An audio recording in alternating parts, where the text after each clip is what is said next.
যুদ্ধ এবং হরমুজ প্রণালী।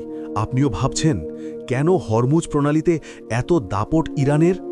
হরমুজ প্রণালীর সঙ্গে সরাসরি মোট ৮টি দেশ জড়িত, তবুও পুরো বিষয় ইরানের নিয়ন্ত্রণে। কিন্তু কেন? শুধু কি এই হরমুজ প্রণালীর জন্য গ্যাস ও তেলের দাম বাড়ছে, নাকি অন্য কারণ?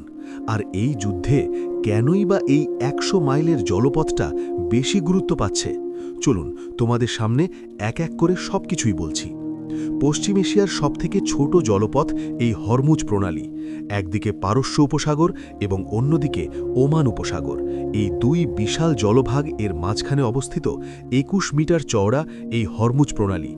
দেখতে ছোট হলেও এই জলপথ বিশ্বের জ্বালানি সরবরাহে গুরুত্বপূর্ণ ভূমিকা পালন করে।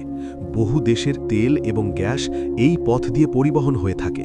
সেই কারণে পশ্চিম এশিয়ার যুদ্ধে এই জলপথকে ঘিরে তৈরি হয়েছে বিভিন্ন ধরনের উদ্বেগ।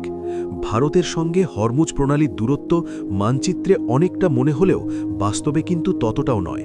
যে আরব সাগর মুম্বাই উপকূলকে ছুঁয়ে রয়েছে, পশ্চিম দিকে গিয়ে মিশেছে সেই আরব সাগর ওমান উপসাগরের সঙ্গে।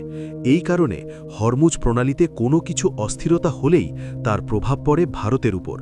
হরমুজ প্রণালীকে মোট ৮টি দেশ ঘিরে রয়েছে।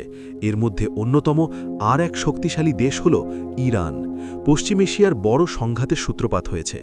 ২৮শে ফেব্রুয়ারি ইরানের ওপর হামলা চালায় আমেরিকা এবং ইসরায়েলের যৌথ বাহিনী। সেই হামলায় ইরানের ধর্মীয় নেতা, ইরানের প্রেসিডেন্ট আয়াতুল্লাহ আলী খেমেনি আহত হয়।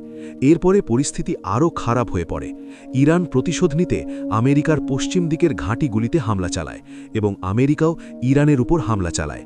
এরই মধ্যে ৪ঠা মার্চ ইরান ঘোষণা করে তারা হরমুজ প্রণালীর উপর সম্পূর্ণ নিয়ন্ত্রণ নিয়ে নিয়েছে। ইরান স্পষ্ট জানিয়ে এই প্রণালী দিয়ে কোনো জাহাজ যাওয়ার চেষ্টা করলে তারা হামলা চালাবে। সেই কারণে আন্তর্জাতিক বাণিজ্যে সবথেকে বড় ধাক্কা লাগে। এর কারণ হল হরমুজ প্রণালী দিয়ে প্রতিদিন অসংখ্য পণ্যবাহী জাহাজ, যেমন তেল, গ্যাসের জাহাজ যাতায়াত করে। খবর সূত্রে জানা গেছে ইরান নাকি এই জলপথে মাইন পেতে রেখেছে। আমেরিকা বহুবার সতর্ক করেছে, কিন্তু কোনো ফল হয়নি।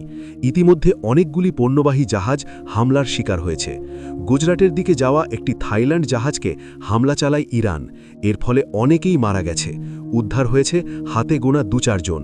এই হামলাকে নিয়ে মোট ইরান প্রায় ১৩টি পণ্যবাহী জাহাজের উপর হামলা চালিয়েছে। খবর সূত্রে জানা গিয়েছে পৃথিবীতে যে পরিমাণ জ্বালানি তেল সরবরাহ হয় তার 50% এই হরমুজ প্রণালী দিয়ে সরবরাহ হয়। গত বছর গড়ে প্রায় ২ কোটি ব্যারেল তেল এই পথ দিয়ে যাতায়াত করেছে। এশিয়ার বহু দেশ, যেমন ভারত, চীন, বাংলাদেশ, এই দেশগুলি পশ্চিম এশিয়া থেকে তেল আমদানির জন্য এই পথের উপর নির্ভরশীল। তাই ইরানের এই পথ আটকানোর কারণে এশিয়ার বিভিন্ন দেশগুলিতে তেল ও জ্বালানির উপর কিছুটা হলেও সংকট দেখা দিয়েছে।